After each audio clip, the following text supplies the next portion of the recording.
Ako yung tinetext mo ng alas 2 ng umaga after nyo mag-break ng jowa mo. Tapos yung laging available makipag-walwal sa'yo kapag depressed yung bed mo.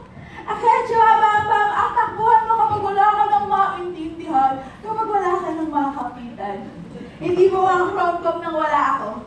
Yes! Back again, Mamshi! Ako ang real life Nika Valdez, Deep Pulse Romana at ang material ng buhay mo. Best friend mo, ang beshi nyo, ang BFF ng lahat, ang best ng bayan. Ganay! Pero, ayoko na. Ay, pero akala mo madali? Nakakasawa na, te. Para akong signal na araw-araw mo na lang hinahanap at parang ang magasin na buwan-buwan na lang may bagong issue. Paulit-ulit lang naman ang laman. Narinig ko ng lahat ng yan, Kesyo. Ibinili ko naman lahat, ah. Hindi ko kayang wala siya. Mahirap ang buwan! Ah, talaga ba? Mahirap mag-move on? Eh, bakit ka? Mas mahirap kayo mag-diet try mo.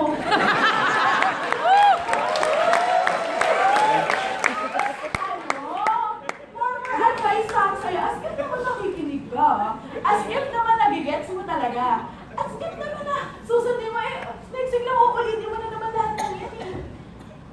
Marami pang mistakes sa mundo, te! Nagtatampo na yung iba, itry mo naman daw sila. Pero guys, natin lang kasi ako yung unang manghihigil sa pag-iiwa ka namang katalian mo. Pero te, huwag kang OA. Libog lang yan.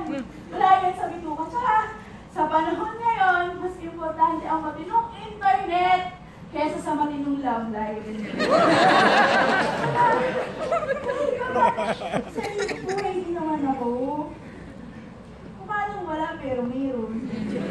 Hindi naman sa sinisisi kita. Pero, feeling ko kaya ako lang lalo yung sila ako rescue dun sa mga heart emergencies mo, day!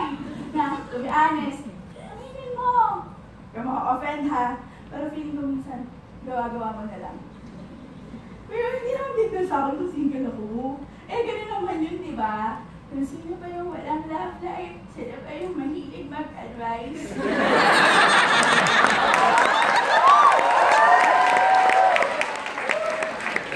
Alam mo yung mga sintanong sa lagi nagtanong kung bakit single ka. Nakakainis na, te. Tanong ka ng tanong, bakit ba? Pag sinagot ko ba yung tanong mo na kung single ako, eh, taas ang ekonomiya ng Pilipinas.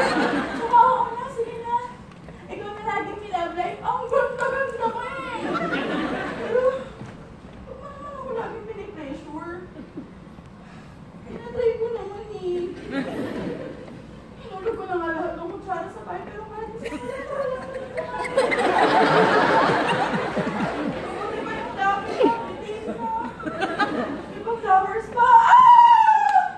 Pinuluhuran pa. Ano naman yung hustisya dun, bes? Pero, carry lang yan. Hindi naman kasi ako nagmamadali eh. Ikaw kasi, bakit ka ba nagmamadali, ha?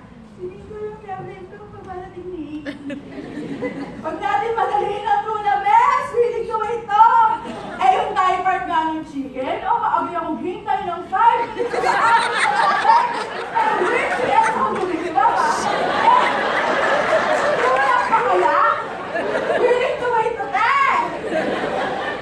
Ayun naman kasi grab na kung sino na yung maka-right swipe-an ko sa Tinder. Oh, gafar!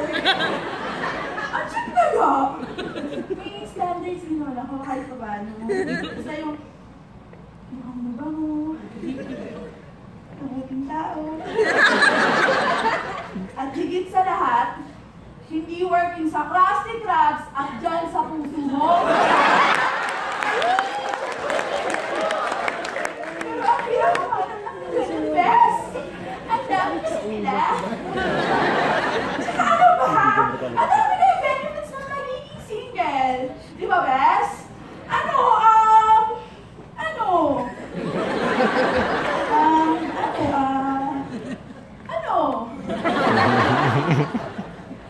Basta, marami bes. Tsaka ano ba kasi? Bakit ba kasi big deal kung single ako? Ikamamatay ko ba?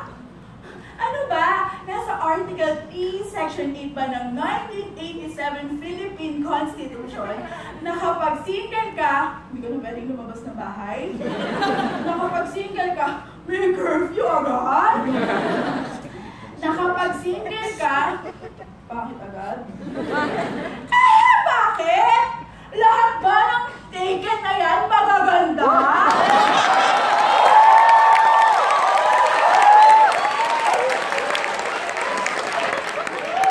Kapag single ka, hindi ka na marunong magmahal.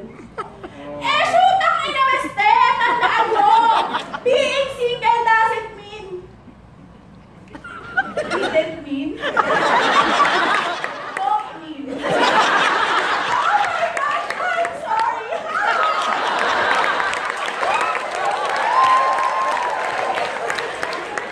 Bis!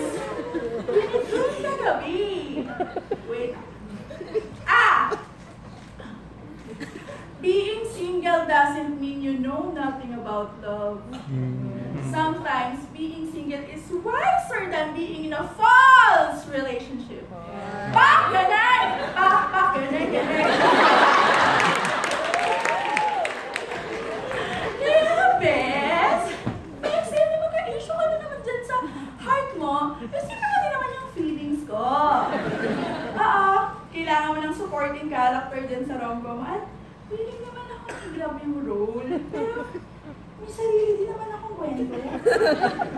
Bakit hindi nga lang yung kasi ako yung bida? Hindi naman ibig sabihin nun hindi na kasi importante ng box office hit mo. Ang point ko lang naman, pares-pares tayo yung pinagdadaanan.